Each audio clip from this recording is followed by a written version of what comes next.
Belə olmalıdır təmiz sevgi. Ürək birdir, bədən iki. Səndən başqa kimin var ki? Darıxıram sənin üçün. Mən sənsizdə yaşayıram, günüm yaxşı yaman keçir. Hər gün biraz unuduram, illər ötür zaman keçir. Deyəndə ki olan olub, bağışlayım günahını. Sənin mənə etdiklərin xəyalımdan keçir.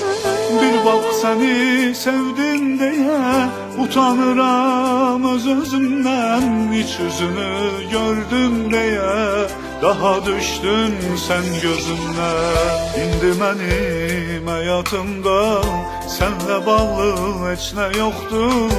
Səni mənə xatırladan bu şəhərdə bir kimsə yoxdur. Hərdən elə darıxıram sənin üçün, yollarına baxıram sənin üçün. Hərdən elə darıxıram sənin üçün, yollarına baxıram sənin üçün. Neçə yalan söyləmsən, neçə günah eyləmsən, ahirətdən qorxuram sənin üçün. Ah, neçə yalan söyləmsən, neçə günah eyləmsən, ahirətdən qorxuram sənin üçün.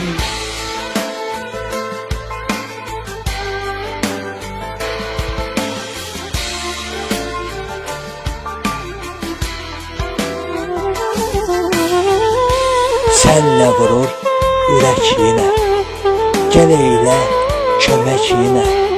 Ürək deyim gərək yenə, darıxıram sənin üçün. Söylə yoxsa bu sevgidən, məhəbbətdən doyub getdin. Sən ürəksiz, səni sevən bir ürəyə qıyıb getdin.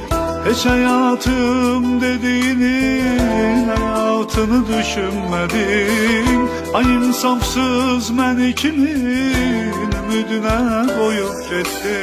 Sevgi güldü zərif incədə, kim qədrin bildi səncə?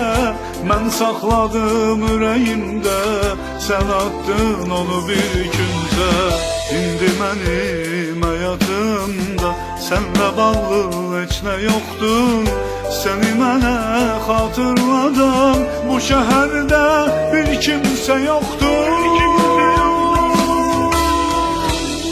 Əldən elə darıxıram sənin üçün, yollarına baxıram sənin üçün.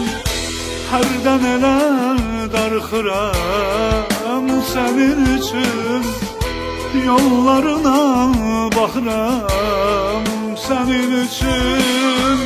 Neçə yalan söyləmsən, neçə günah eyləmsən, ahirətdən qorxuram sənin üçün. Ah, neçə yalan söyləmsən, neçə günah eyləmsən, ahirətdən qorxuram sənin üçün.